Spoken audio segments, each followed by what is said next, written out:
Good afternoon. I'm Tips Mahoy, and this is ArthIntel Midday Edition. Coming up, U.S. urges citizens to consider leaving Middle East amid heightened tensions. Spain attacks, selfish response of some EU countries to Ceuta migrant crossings. Current Ebola outbreak worst ever in DR Congo, who says. That, plus a check of the weather across the country.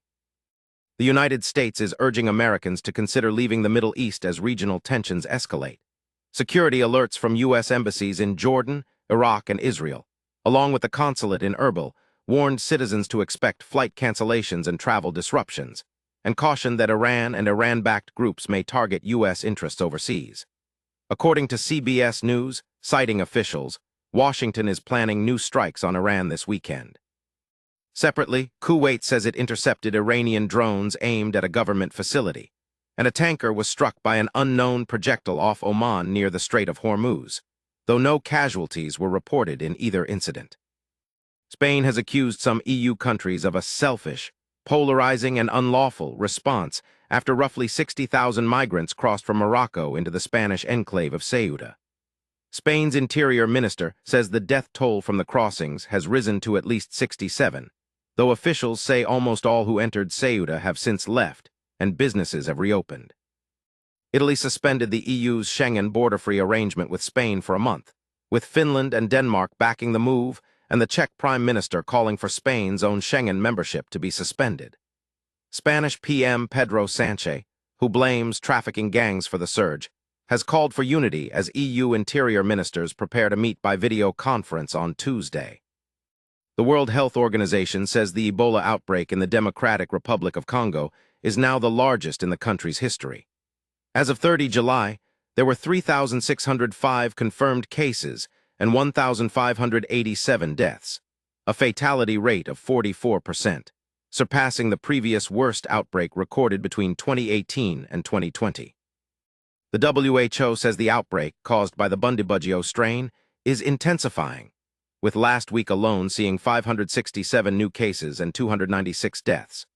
The organization says insecurity, population displacement, and cross-border movement are hampering response efforts, with cases also reported in Uganda, France, and Germany, while there is currently no approved vaccine or treatment for this strain. ArthIntel Headline News is brought to you in part by Toolbox Development, AI web development and marketing. Learn more at toolboxdevelopment.net. We'll be right back. President Trump is publicly breaking with U.S. Attorney Pirro after she moved to dismiss charges against former Olympian David Hearn in the Lincoln Memorial reflecting pool vandalism case. In a Truth Social post, Trump said he disagrees 100% with Pirro, calling the damage, including a large 8647 mark on the grass, a pure case of vandalism. Pirro, in her court filing, said new documents showed the damage was actually the result of a botched installation by contractor Atlantic Industrial Coatings during a rushed resurfacing project ahead of America's 250th anniversary celebrations, not intentional vandalism, as originally alleged. Hearn had pleaded not guilty to one felony count of property destruction. New York Attorney General Letitia James is suing prediction market Kalshi, alleging its event contracts are essentially unlicensed gambling because outcomes depend more on chance than skill. The lawsuit claims Kalshi violates state laws barring wagers on New York college teams and sports betting by those under 21, and seeks to force the company to submit to state regulation and pay restitution, a penalty. The lawsuit's statement of facts estimates could cost Kalshi $36 billion. Kalshi says its contracts are federally regulated derivatives beyond state gaming law, with a company spokesperson calling the suit political theater. The Commodity Futures Trading Commission, which says it has exclusive authority over prediction markets, has filed for a temporary restraining order to halt New York's case. Democrats are targeting a Northeast Ohio congressional seat after mounting domestic abuse allegations against Republican Rep. Max Miller. According to his ex-wife Emily Morno, daughter of Sen Bernie Morno, Miller scalded, hit, and threatened her during their marriage, with a new dispute emerging over their 2-year-old daughter's broken collarbone.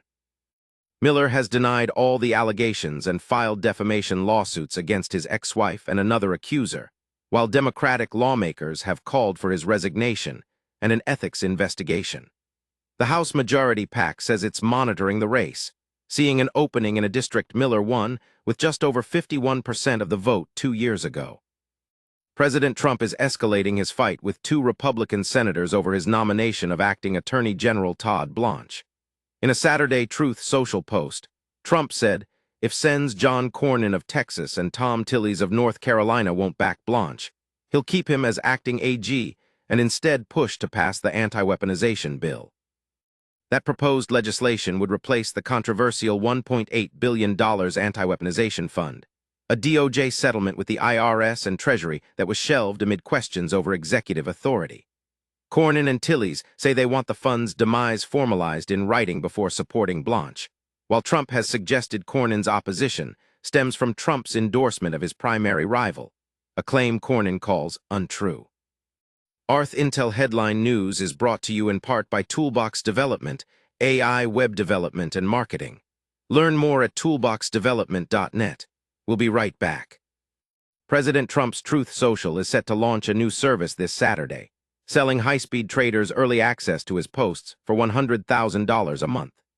The service, called Truth API, comes as Trump's online posts have repeatedly moved markets on issues from tariffs to central bank leadership to specific company stocks. Critics, including trading executive Irene Aldridge, say the arrangement raises serious ethics concerns, with Aldridge stating, if this was the CEO of a public company, this would be jail time.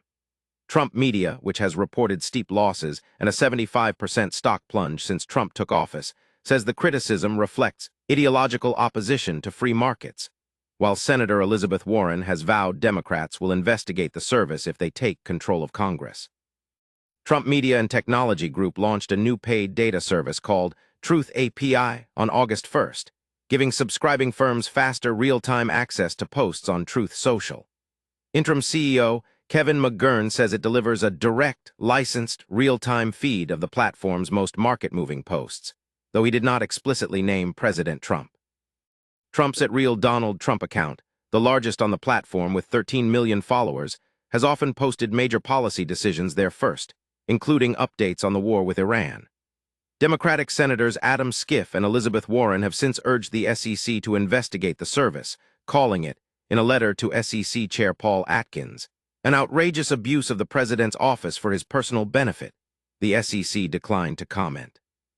A tanker carrying liquefied natural gas from Qatar was struck by a projectile while passing through the Strait of Hormuz, according to security intelligence firms and ship tracking data. Consultancies, Vanguard Tech and Maersk's, identified the vessel as the Gaslog Shanghai.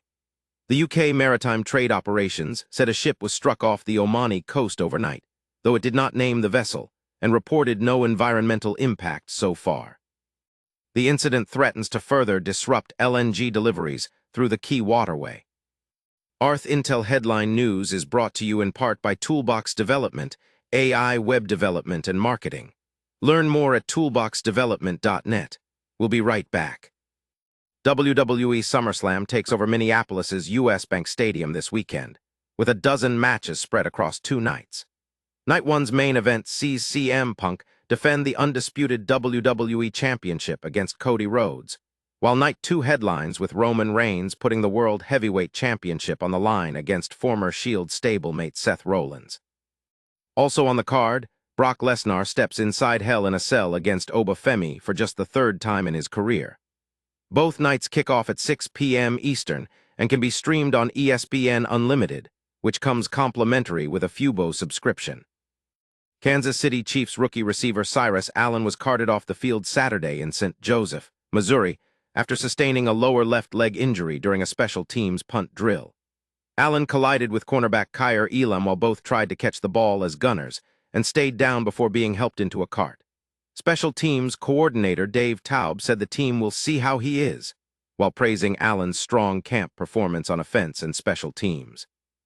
The 5th-round pick had been one of the Chiefs' top camp standouts, leading all receivers with 5 catches in Friday's practice and climbing to the number 4 spot on the receiver depth chart.